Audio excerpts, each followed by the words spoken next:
Hello students, आज हम लोग नंबर सिस्टम के एक्सरसाइज के नेक्स्ट पार्ट में एंटर कर रहे हैं। अभी तक हम लोग ने एक्सरसाइज में दो पार्ट पढ़ लिए हैं। फर्स्ट पार्ट में हम लोग ने बेसिक जो क्वेश्चंस रहते हैं वो करे थे, और सेकंड पार्ट में हम लोग ने क्लासिफिकेशन ऑफ नंबर्स और डिजिटल टेस्ट के क्वेश्चंस देखे थे। अब हम लोग चलते हैं नेक्स्ट थर्ड पार्ट पर। इसमें हम लोग यूनिट डिजिट के क्वेश्चन सॉल्व करेंगे। तो स्टार्ट करते हैं हम लोग क्वेश्चंस। तो आज हमारा यूनिट डिजिट का जो फर्स्ट क्वेश्चन है, फर्स्ट क्वेश्चन क्या कह रहा है, which of the following can't be the unit digit of a perfect square. Perfect square की कोई भी हमारा कोई नंबर है, वो परफेक्ट स्क्वायर है, उसकी यूनिट डिजिट इनमें से कौन सी पॉसिबल नहीं है वो हमें बताना है। तो इस क्वेश्चन को सॉल्व करने के लिए सबसे पहले हमको ये बात पता होनी चाहिए कि जो भी हम जैसे नंबर के हम स्क्वायर करते हैं तो उसकी जो भी यूनिट डिजिट मिलेगी वो हमेशा उन्हीं नंबर्स में, जैसे हम 1 से 25 तक के जो नंबर्स होते हैं उसका अगर हम स्क्वायर करें तो वही हमें यूनिट डिजिट मिलेगी और कोई यूनिट डिजिट नहीं मिल सकती है। ठीक है, मीन्स अगर हम 1 का स्क्वायर कर रहे हैं 1, 2 का स्क्वायर 4, 3 का स्क्वायर 9, 4 का स्क्वायर 16, 5 का स्क्वायर 25, 6 का स्क्वायर 36। तो हम सिमिलरली आगे बढ़ते जाएं तो जैसे यहाँ पर स्क्वायर की यूनिट डिजिट में है 1, यूनिट डिजिट में है 4, यूनिट डिजिट में है 9, यूनिट डिजिट में है 6, यूनिट डिजिट में है 5, यूनिट डिजिट में है 6। तो हम ऐसे ही आगे बढ़ते जाएं और हम 25 तक के नंबर्स का स्क्वायर करें। यूनिट डिजिट में क्या है 5। तो 1 से 25 तक के नंबर का स्क्वायर करने पर जो हमें यूनिट डिजिट मिल रही है, किसी भी परफेक्ट स्क्वायर की यूनिट डिजिट यही मिलेंगी जो 1 से 25 तक के नंबर के स्क्वायर की हैं। ठीक है, तो हम एक बार ऑप्शन से चेक करते हैं। पहला ऑप्शन है 4। जैसा कि हम देख रहे हैं 2 का स्क्वायर 4, तो यूनिट डिजिट में 4 मिल रहा है, तो ये तो पॉसिबल नहीं है। 9 यहाँ पे गिवन है, 3 का स्क्वायर होता है 9, तो ये ऑप्शन भी पॉसिबल नहीं है। यहाँ पे 6 गिवन है, 4 का स्क्वायर 16, यूनिट डिजिट 6 मिल रहा है, तो ये भी यूनिट डिजिट हो सकती है, तो ये भी ऑप्शन पॉसिबल नहीं है। एक हमारा ऑप्शन बच रहा है 8, तो 4 में से 3 ऑप्शन कैंसिल हो गए, तो ऑब्वियसली हमारे पास एक ही ऑप्शन बच रहा है 8। ठीक है, किसी भी परफेक्ट स्क्वायर की यूनिट डिजिट 8 पॉसिबल नहीं है, क्योंकि अगर हम 1 से 25 तक के नंबर देखेंगे और उनका स्क्वायर करेंगे तो हम ये देखेंगे कि किसी भी स्क्वायर की यूनिट डिजिट में 8 नहीं आता है। 8 के अलावा 3 ऐसी और डिजिट हैं जो 1 से 25 तक के स्क्वायर की यूनिट डिजिट में नहीं मिलती हैं। वो नंबर क्या हैं, वो डिजिट्स क्या हैं? एक हमारे पास डिजिट है 2, एक हमारे पास डिजिट है 3, एक डिजिट है 7 और एक डिजिट है 8। ये 4 डिजिट्स हमारे पास ऐसी हैं जो किसी भी परफेक्ट स्क्वायर की यूनिट डिजिट में नहीं मिलेंगी। ठीक है, और हम चेक करना चाहें तो चेक कैसे करेंगे? हम 1 से 25 तक के नंबर लेंगे, उसका स्क्वायर करेंगे। हम देखेंगे जो भी स्क्वायर करने पे जो भी नंबर है उसकी किसी की नंबर के यूनिट डिजिट में ना 2 आ रहा है, ना 3 आ रहा है, ना 7 आ रहा है और ना ही 8 आ रहा है। तो हमारे फर्स्ट क्वेश्चन का आंसर हो जाएगा option B, 8 is the right answer. अब हम लोग चलते हैं अपनी नेक्स्ट प्रॉब्लम पर। नेक्स्ट प्रॉब्लम हमारे पास क्या कह रहा है? The digits unit place of the product. हमें एक प्रोडक्ट गिवन है, उसकी यूनिट डिजिट क्या होगी वो हमें फाइंड करना है। यूनिट डिजिट मींस इकाई का अंक। ठीक है, तो जैसे यहां पर हमारे पास 81 से लेकर 89 तक के 9 नंबर्स दे रखे हैं, तो अगर हम 9 नंबर्स की यूनिट डिजिट फाइंड करें तो हमें बहुत टाइम लगेगा। अगर हम इसको केवल ट्रेडिशनल मेथड से सॉल्व करते हैं तो ऑब्वियसली बहुत ज़्यादा टाइम लगेगा, क्योंकि इन 9 नंबर का मल्टीप्लाई करने पे एग्जाम में हमें बहुत टाइम लग जाएगा, तो हम ट्रेडिशनल मेथड से यूज़ नहीं कर सकते हैं। दूसरा मेथड हम क्या यूज़ कर सकते हैं? हम सबकी यूनिट डिजिट पिक करें। जैसे 81 में यूनिट डिजिट क्या है 1, 82 में यूनिट डिजिट 2, 83 में यूनिट डिजिट 3, 84 में यूनिट डिजिट 4।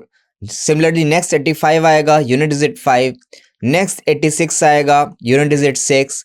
87 में यूनिट डिजिट 7, 88 में यूनिट डिजिट 8, 89 में यूनिट डिजिट 9। तो ये हमारे पास 9 नंबर थे। हमें इसकी यूनिट डिजिट फाइंड करना था, तो ऑब्वियसली हमने सबकी यूनिट प्लेस के डिजिट नोट कर ली है, क्योंकि यूनिट प्लेस डिजिट का मल्टीप्लाई करके भी हम लोग यूनिट डिजिट तक इजीली पहुंच सकते हैं। ठीक है, अब अगर हमें 9 नंबर का मल्टीप्लाई करेंगे तो भी हमें टाइम लगेगा, तो हम डायरेक्टली एक अप्रोच देखते हैं। हम ये देख रहे हैं अगर हम 5 और 4 का मल्टीप्लाई कर रहे हैं तो हमें क्या मिल रहा है 20। अगर हम 5 और 2 का मल्टीप्लाई कर रहे हैं तो हमें क्या मिल रहा है 10। अगर हम 5 और 6 का मल्टीप्लाई करें तो हमें क्या मिलेगा 30। अगर हम 5 और 8 का मल्टीप्लाई करें हमें क्या मिलेगा 40। तो यहां से हमारा एक कॉन्सेप्ट जनरेट हो रहा है, और कॉन्सेप्ट हमारा क्या जनरेट हो रहा है, अगर हम 5 का मल्टीप्लाई किसी भी इवन नंबर में कर रहे हैं तो हमें जो भी नंबर मिल रहा है उसकी यूनिट डिजिट क्या आ रही है, उसकी यूनिट डिजिट आ रही है 0। ठीक है, और अगर यूनिट डिजिट 0 है, 0 का मल्टीप्लाई किसी भी नंबर में करेंगे तो ऑब्वियसली हमें रिजल्ट भी क्या मिलेगा 0 मिलेगा। तो हमें पूरा क्वेश्चन सॉल्व करने की कोई ज़रूरत नहीं है, इन 9 डिजिट का मल्टीप्लाई करने की कोई ज़रूरत नहीं है। हमें पता है ये हमारा 5 गिवन है, 5 का हम किसी भी इवन नंबर में मल्टीप्लाई करते हैं तो यूनिट डिजिट आती है 0, और 0 का मल्टीप्लाई हम किसी भी नंबर में कर लेंगे हमेशा रिजल्ट क्या मिलेगा 0। तो ये क्वेश्चन जो था इसमें बिल्कुल कैलकुलेशन नहीं थी, हम डायरेक्टली फाइंड कर सकते हैं कि यहाँ पर इसका रिजल्ट क्या आएगा 0 आएगा, तो यहाँ पे ऑप्शन है हमारा ठीक हो जाएगा।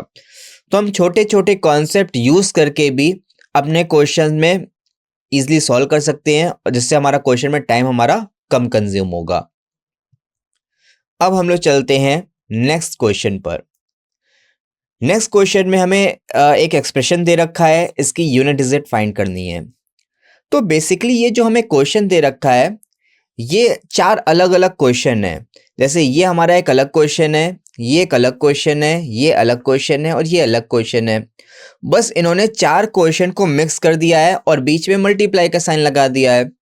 तो हमने यूनिट डिजिट फाइंड करना सीख रखा है। तो हम लोग क्या करेंगे, पहले इन चारों में अलग अलग यूनिट डिजिट फाइंड करेंगे, और बीच में मल्टीप्लाई का साइन लगा है तो मल्टीप्लाई कर देंगे। मल्टीप्लाई करने पे जो भी नंबर आएगा उसकी यूनिट डिजिट हमें फाइंड करनी होगी और वही हमारा आंसर होगा। तो हम स्टार्ट करते हैं। सबसे पहले हम यूनिट डिजिट फाइंड करते हैं 217 की पावर 413 की। तो हमने कॉन्सेप्ट क्या पढ़ा था, यूनिट डिजिट को हमेशा यूनिट प्लेस डिजिट के अकॉर्डिंग हम पिक करते हैं। तो यहाँ पे यूनिट प्लेस की डिजिट क्या है 7। तो अगर यूनिट प्लेस डिजिट 2, 3, 4, 7, 8, 9, अगर यूनिट प्लेस डिजिट इनमें से कोई भी एक मिल रही है तो सबसे पहले हम क्या करते हैं, पावर को 4 से डिवाइड करते हैं। ठीक है, अब पावर को 4 से डिवाइड करेंगे तो रिमाइंडर क्या आएगा, रिमाइंडर या तो 0 होगा या 1 होगा या 2 होगा या फिर 3 होगा। अब रिमाइंडर के अकॉर्डिंग हम यूनिट डिजिट फाइंड करते हैं। तो एक बार हम स्टार्ट करते हैं। सबसे पहले यहाँ पे पावर में क्या है 413, तो हमें पूरा पूरा पावर को 4 से डिवाइड नहीं करना रहेगा, केवल लास्ट की 2 डिजिट डिवाइड करते हैं। क्यों, क्योंकि हम 4 से डिवाइड कर रहे हैं और 4 का डिजिटली टेस्ट क्या होता है, कोई भी नंबर गिवन है उसकी केवल लास्ट 2 डिजिट के अकॉर्डिंग हम पिक कर सकते हैं, हमारा नंबर 4 से डिविजिबल होगा या फिर रिमाइंडर बचेगा। ठीक है, तो यहाँ पर लास्ट की 2 डिजिट से 13 को जब भी हम 4 से डिवाइड करेंगे रिमाइंडर हमारा क्या बचेगा, रिमाइंडर बचेगा 1। तो ये केस हमारा क्या बना, यूनिट प्लेस में है 7, पावर को 4 से डिवाइड कर रहे हैं, रिमाइंडर बच रहा है 1, तो केस बना 7 की पावर 4n + 1। तो यूनिट डिजिट में क्या आएगा 7 की पावर 1 मीन्स 7, तो इसकी यूनिट डिजिट आ गई 7। सिमिलरली नेक्स्ट नंबर पे चलते हैं। नेक्स्ट नंबर हमारा क्या दे रखा है 819 की पावर 447। अब यहाँ यूनिट प्लेस में क्या है 9, तो सबसे पहले पावर को 4 से डिवाइड करेंगे। अब पूरी पावर को 4 से डिवाइड नहीं करना है, केवल लास्ट की 2 डिजिट पिक करते हैं। क्या है 47।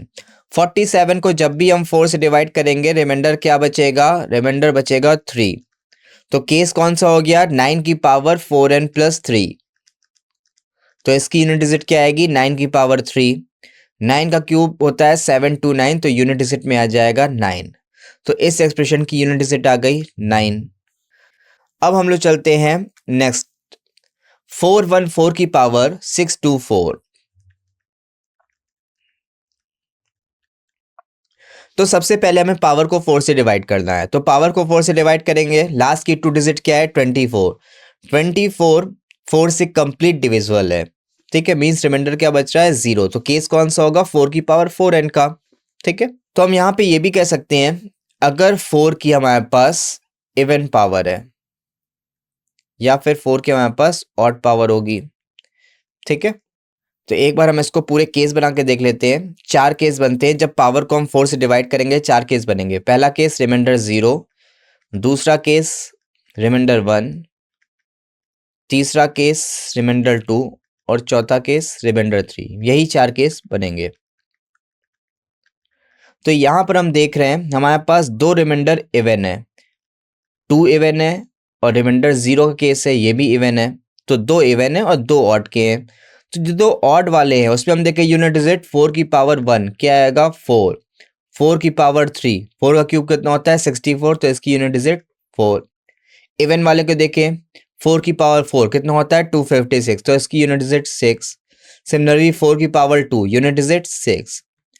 तो हम देख रहे हैं अगर रिमाइंडर हमारे इवन वाले हैं, इवन वाले में यूनिट डिजिट आ रही है 6 और ऑड वाले में यूनिट डिजिट क्या आ रही है 4। ठीक है, तो इसको हम डायरेक्टली यूज कर लेते हैं। तो यहाँ पे रिमाइंडर बचेगा 0, मींस इवन वाला है तो हमारा यूनिट डिजिट क्या आएगी 6, तो इसकी यूनिट डिजिट हो गई 6।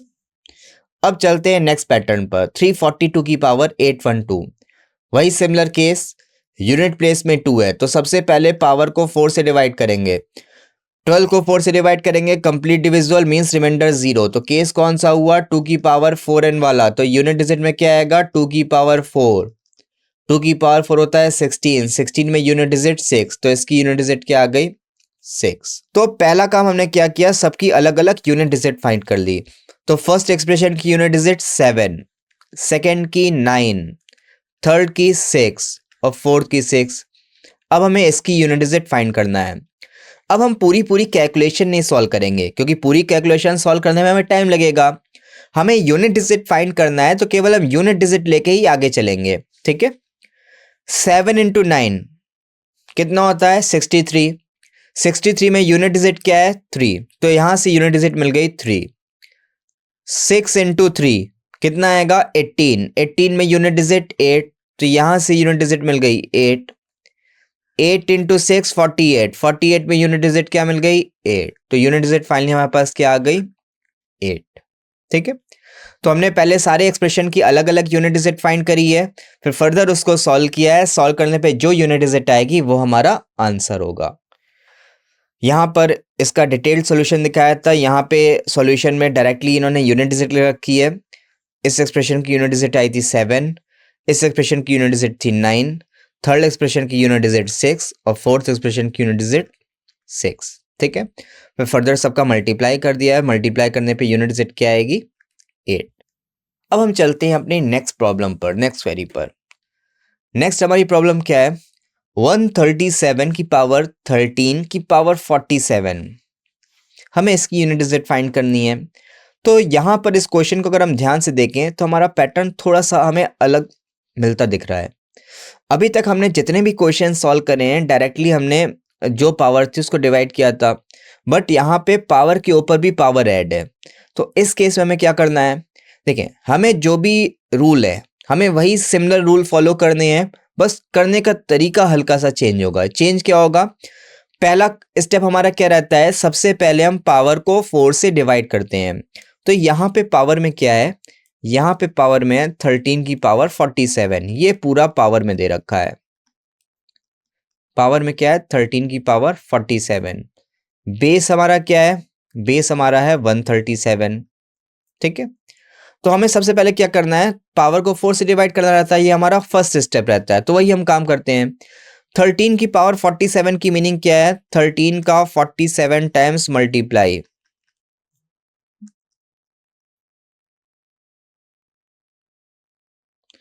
और पावर को हम सबसे पहले 4 से डिवाइड करते हैं। तो 13 को 4 से डिवाइड करेंगे, रिमाइंडर बचा 1, रिमाइंडर बचा 1। भाई सारे केस में रिमाइंडर क्या है बचेगा 1 बचेगा। और 1 को हम 47 टाइम्स मल्टीप्लाई करें तो भी हमें क्या मिलेगा 1 मिलेगा। तो यहाँ पर हम देख रहे हैं जब भी हमने पावर को 4 से डिवाइड किया तो रिमाइंडर क्या बचे, हमारे पास 1 बचा। बस हमारा क्वेश्चन सॉल्व। बेस हमारा क्या है 137। हम लोगों ने क्या पढ़ा था, यूनिट डिजिट हमेशा यूनिट प्लेस डिजिट के अकॉर्डिंग फाइंड करते हैं। तो यहाँ पे यूनिट प्लेस में डिजिट कौन सी है 7, यूनिट प्लेस में डिजिट है 7। पावर को 4 से डिवाइड करने पे रिमाइंडर क्या बच रहा है 1, तो केस हुआ 4n + 1। पावर को 4 से डिवाइड करें और रिमाइंडर बच रहा है 1, तो यहाँ पे यूनिट डिजिट में क्या आ जाएगा 7 की पावर 1। 7 की पावर 1 कितना होता है 7। तो फोर्थ क्वेश्चन का आंसर हमारे पास क्या हो जाएगा ऑप्शन सी, इसका आंसर आएगा 7। चलते हैं हम लोग अपनी नेक्स्ट प्रॉब्लम पर। नेक्स्ट प्रॉब्लम पर चलने से पहले हम एक और क्वेरी पे एक और प्रॉब्लम पर डिस्कस कर लेते हैं। जैसे यहाँ पर क्वेश्चन का पैटर्न पावर के ऊपर पावर था, इस प्रॉब्लम को एक हल्का सा माइनर चेंज करके भी पूछा जा सकता है। जैसे इस क्वेश्चन में दो वेरिएशन हमें दिख सकते हैं। दो वेरिएशन क्या दिख सकते हैं, जैसे तो हमने इस प्रॉब्लम को सॉल्व किया, हमारा क्वेश्चन था 137 की पावर 13 की पावर 47। एक हमारा क्वेश्चन इस तरीके से ही पूछा जा सकता था 137 की पावर 13 और ये 47। बेसिकली इन दोनों क्वेश्चन में डिफरेंस है। डिफरेंस क्या है, ये पावर के ऊपर पावर ऐड है और यहाँ पे पावर सेम बेस पे है। तो इसकी मीनिंग क्या हो जाएगी 137 की पावर 13 इंटू 47। इस क्वेश्चन की ये मीनिंग है। तो दोनों क्वेश्चन हमारे अलग अलग क्वेश्चन है, ये अलग क्वेश्चन है, ये अलग क्वेश्चन है, ठीक है। तो अगर बाई चांस ये हमारे पास क्वेश्चन होता तो इस केस में आंसर हमारे पास क्या आता, सबसे पहले हमें क्या करना है, पावर को 4 से डिवाइड करना है। तो पावर क्या है 13 इंटू 47, तो 4 से डिवाइड करेंगे, 13 को 4 से डिवाइड करेंगे रिमाइंडर 1, 47 को 4 से डिवाइड करेंगे रिमाइंडर आया 3। तो फाइनली रिमाइंडर हमारे पास क्या आ गया 3, ठीक है। तो बेस हमारा क्या था 137, यूनिट प्लेस में डिजिट क्या है 7, यूनिट प्लेस में डिजिट 7, पावर को 4 से डिवाइड किया, रिमाइंडर बच रहा है 3। तो केस कौन सा हुआ 7 की पावर 4n प्लस 3 वाला। तो यूनिट डिजिट में 7 की पावर 3, 7 का क्यूब होता है 343। तो यूनिट डिजिट में क्या आ रहा है 3। तो अगर हमारा पास क्वेश्चन इस फॉर्म में रहता तो इस केस में आंसर क्या आता 3, जबकि इस फॉर्म में करने पर हमारा आंसर क्या आ रहा है 7। तो क्वेश्चन में हल्का सा माइनर चेंज रह के भी क्वेश्चन पूछा जा सकता है। तो हमें सारे पैटर्न के लिए तैयार रहना है, सारे माइनर चेंजेस के लिए तैयार रहना है। बस हमें अपने ट्रेडिशनल जो हमने पढ़ रखा है, जो कॉन्सेप्ट पढ़ रखे हैं, हमें उसको फॉलो करना है। उसी के अकॉर्डिंग हमारे सारे क्वेश्चन सॉल्व होंगे। अब हम लोग चलते हैं अपनी नेक्स्ट क्वेरी पर, नेक्स्ट प्रॉब्लम पर। यहाँ पर भी क्वेश्चन को सॉल्व करने का सिमिलर तरीका है। सिमिलर तरीका मीन्स यहाँ पे हमारे पास बेसिकली 3 क्वेश्चन है। ये first question unit digit find करनी है, ये सेकंड क्वेश्चन, ये थर्ड क्वेश्चन। उसके बाद जो भी यूनिट डिजिट आए इनके बीच में कुछ साइंस हैं, प्लस और माइनस का। हमने वी बॉडमास का फॉर्मूला पढ़ रखा है, उसके अकॉर्डिंग हमें इसकी यूनिट डिजिट फाइंड करनी है, ठीक है। तो एक बार हम स्टार्ट करते हैं इसको। चलते हैं हम लोग सबसे पहले इसकी यूनिट डिजिट फाइंड करते हैं। 164 की पावर 169। तो अभी हमने देखा था लास्ट क्वेश्चन पर कि अगर 4 की पावर में रिमाइंडर हमारे क्या क्या बचते हैं, जब 4 से डिवाइड करते हैं 0 1 2 3, तो 2 हमारे इवन रिमाइंडर हैं और 2 हमारे ऑड रिमाइंडर हैं। अगर 4 की पावर इवन रिमाइंडर है तो उस केस में यूनिट डिजिट क्या आती है 6, और 4 की पावर में ऑड रिमाइंडर है तो उस केस में यूनिट डिजिट क्या आती है 4, ठीक है। तो एक बार हम इसको डायरेक्टली फॉलो करते हैं। यूनिट प्लेस की डिजिट है 4, तो 69 को 4 से डिवाइड करेंगे, रिमाइंडर क्या बचेगा 1। 17 इंटू 4 होता है 68, 17 चौको 68। एक बार हम डिवाइड करके देख लेते हैं।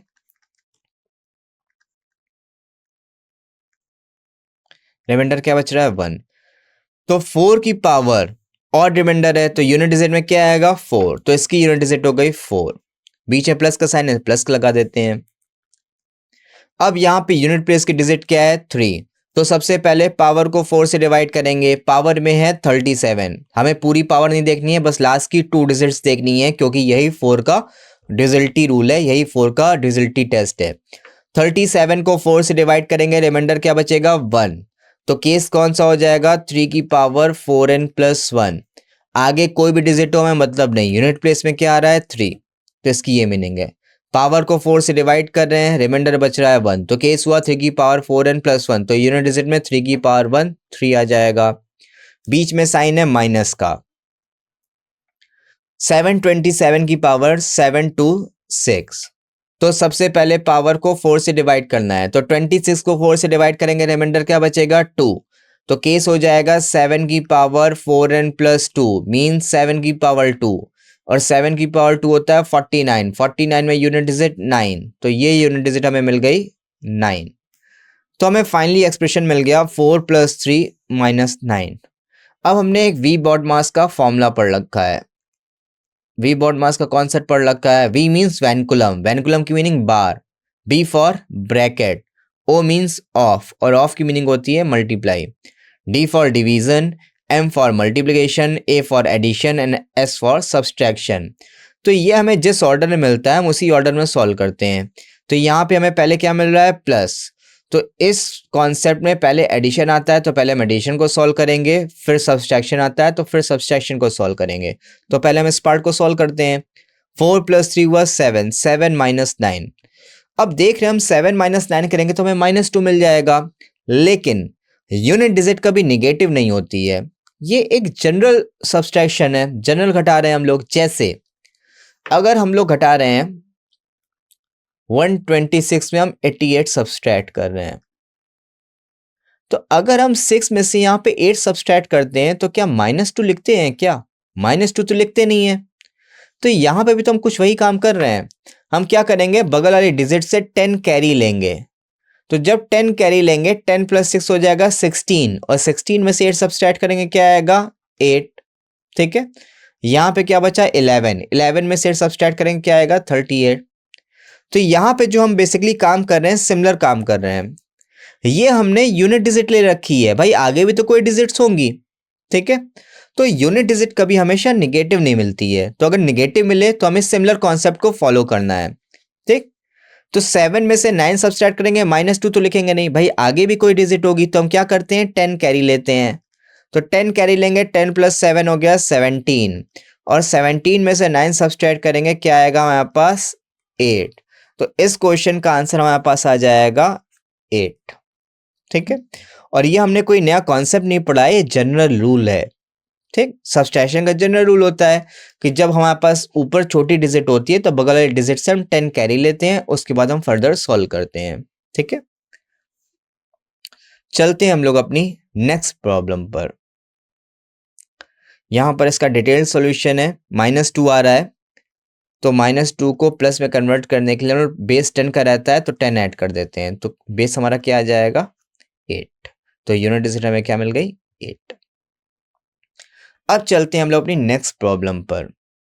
नेक्स्ट प्रॉब्लम क्या कह रही है, find the unit digit of factorial 1 + factorial 2 + factorial 3 up two factorial 3333। 4 times 3 factorial given है, तो ऑब्वियसली ये हमारी बहुत लार्ज वैल्यू होगी। ठीक है, तो अगर हम एक काम करते हैं, अगर हम इसको ट्रेडिशनली सॉल्व करें तो हमें बहुत ज़्यादा टाइम लगेगा, और बेसिकली हम लोग इस क्वेश्चन को सॉल्व नहीं कर पाएंगे, क्योंकि ये हमारे पास टोटल 3333 नंबर है, और 3333 नंबर के फैक्टोरियल फाइंड करना ये इजी टास्क नहीं है। ठीक है, और प्रैक्टिकली हम लोग फाइंड भी नहीं कर सकते हैं, क्योंकि जैसे जैसे फैक्टोरियल की वैल्यू आगे बढ़ती जाएगी नंबर बहुत लार्ज होता जाएगा, जो मैनुअली पॉसिबल नहीं है। अगर मैनुअली पॉसिबल नहीं है तो ऑब्वियसली इसमें कुछ कॉन्सेप्ट यूज हो रहा होगा। तो कॉन्सेप्ट क्या यूज हो रहा है हम थोड़ा सा उस पर बात करते हैं, उस पर डिस्कस करते हैं। देखें, अगर हम फैक्टोरियल 1 की वैल्यू निकालें तो क्या आएगी 1। फैक्टोरियल 2 की वैल्यू क्या होती है 2। फैक्टोरियल जैसे फैक्टोरियल n होता है, फैक्टोरियल n हमारे पास क्या होता है n into n-1 into n-2 into n-3, और ये मल्टीप्लाई कब तक करते हैं जब तक ये हमें 1 नहीं मिल जाता है। ये एक जनरल कॉन्सेप्ट है फैक्टोरियल का। ठीक है, फैक्टोरियल 0 की वैल्यू होती है 1। ठीक, जैसे हमें फैक्टोरियल 5 की वैल्यू फाइंड करनी है, तो n की वैल्यू क्या हो गई 5, तो इसको हम सॉल्व करते हैं 5, n-1 क्या हो जाएगा 4, n-2 3, n-3 2, फर्दर हमें क्या मिलेगा 1, तो फाइनली 1 मिल गया है। तो फैक्टोरियल 5 की वैल्यू 5 × 4 × 3 × 2 × 1 कितना आ जाएगा 120। ठीक है, तो हम यही वैल्यू फाइंड कर रहे हैं आगे। फैक्टोरियल 3 की वैल्यू क्या हो जाएगी 3 इंटू 2 इंटू 1 क्या आ जाएगा 6। फैक्टोरियल 4 की वैल्यू 4 इंटू 3 इंटू 2 इंटू 1 क्या आएगा 24। फैक्टोरियल 5 की वैल्यू भी हमने फाइंड करी थी, कितनी आई थी 120। ठीक है, अब देखें, अब जैसे हमने फैक्टोरियल 5 की वैल्यू फाइंड करी 120 आई। अच्छा, हम फैक्टोरियल 5 को जब ओपन करते हैं तो हमने क्या लिखा 5 इंटू 4 इंटू 3 इंटू 2 इंटू 1। तो इसको लिखने का एक दूसरा तरीका भी हो सकता है। क्या हो सकता है, 5 को हम एज इट इज लिखते हैं यहां पर। अब 4 इंटू 3 इंटू 2 इंटू 1 अगर हम इसको देखें तो ये किसका फैक्टोरियल बन रहा है, ये 4 का फैक्टोरियल नहीं बन रहा है। तो इसको हम लोग क्या लिख सकते हैं, फैक्टोरियल 4। तो फैक्टोरियल 5 को क्या लिख सकते हैं, 5 इंटू फैक्टोरियल 4। सिमिलरली अगर हमें फैक्टोरियल 6 की वैल्यू फाइंड करनी है तो फैक्टोरियल 6 को हम क्या लिख सकते हैं, 6 into 5 into 4 into 3 into 2 into 1। 6 को एज इट इज हमने नोट कर दिया। और ये किसका फैक्टोरियल बन रहा है, ये बन रहा है 5 का फैक्टोरियल। ठीक है, तो फैक्टोरियल n को हम एक जनरल वे में कैसे लिख सकते हैं, factorial n equal to n into factorial n minus 1। Factorial को लिखने का ये भी एक जनरल फॉर्म होता है, तो हमें दोनों फॉर्म याद रखने हैं। ठीक है, तो अब जैसे ही हम आगे बढ़ेंगे, फैक्टोरियल हम 6 की वैल्यू फाइंड करेंगे तो हम कैसे लिख सकते हैं, 6 इंटू फैक्टोरियल 5 और फैक्टोरियल 5 की वैल्यू 120, तो हमें क्या मिलेगा 720। फैक्टोरियल 7 को क्या लिख सकते हैं, 7 इंटू फैक्टोरियल 6 और फैक्टोरियल 6 की वैल्यू 720। ठीक, कितना आ जाएगा 5040। तो हम यहां से कॉन्सेप्ट जनरेट हो रहा है। फैक्टोरियल 5 की यूनिट डिजिट में क्या मिला 0, फैक्टोरियल 6 की यूनिट डिजिट में मिला 0, फैक्टोरियल 7 यूनिट डिजिट में क्या मिला 0। और 0 मिलने का रीजन क्या है, यहां से फैक्टोरियल 5 से यूनिट डिजिट 0 स्टार्ट हो जाती है। ठीक है, अब 0 का मल्टीप्लाई हम किसी भी नंबर में करेंगे, ऑब्वियसली रिजल्ट भी हमें क्या मिलेगा 0 मिलेगा। अब जब मल्टीप्लाई करते हैं तो सबसे पहले यूनिट डिजिट का यूनिट डिजिट में करते हैं, तो 0 है, 0 का मल्टीप्लाई किसी भी डिजिट में करेंगे 0 ही मिलेगा। तो अगर हम फैक्टोरियल नोटेशन को देख रहे हैं तो फैक्टोरियल नोटेशन में जैसे ही हम फैक्टोरियल 5 से हम आगे बढ़ेंगे हमें सबकी यूनिट डिजिट में क्या मिलेगा 0 मिलेगा।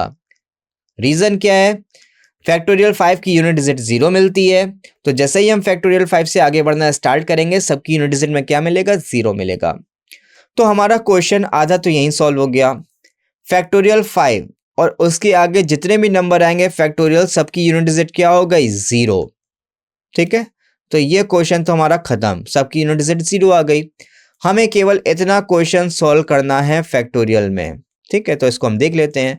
फैक्टोरियल 4 की वैल्यू क्या थी 24, फैक्टोरियल 3 की वैल्यू क्या थी 6, 24 प्लस 6 कितना हो गया 30, तो इसकी भी यूनिट डिजिट क्या हो गई 0, तो इनकी भी यूनिट डिजिट हो गई 0 और आगे की भी यूनिट डिजिट क्या थी 0। तो यहां तक क्वेश्चन हमारा खत्म। बचा क्या, फैक्टोरियल 1 प्लस फैक्टोरियल 2। फैक्टोरियल 1 की वैल्यू 1, फैक्टोरियल 2 की वैल्यू 2, तो ये क्या मिला 3, 3 प्लस 0 प्लस 0, तो फाइनली हमें यूनिट डिजिट में क्या मिल गया 3। तो आंसर हमारा आ जाएगा ऑप्शन सी। ठीक है, तो हमने देखा हमारा फैक्टोरियल का कितना लेंदी नंबर था, लेकिन हमने उसको थोड़ा सा कॉन्सेप्ट यूज करके इसको शॉर्ट वे में सॉल्व किया है। तो हम लोग इस पार्ट में यहीं तक रखते हैं। नेक्स्ट पार्ट में यूनिट डिजिट के हम लोग इसी के आगे कंटिन्यू करेंगे। Thank you.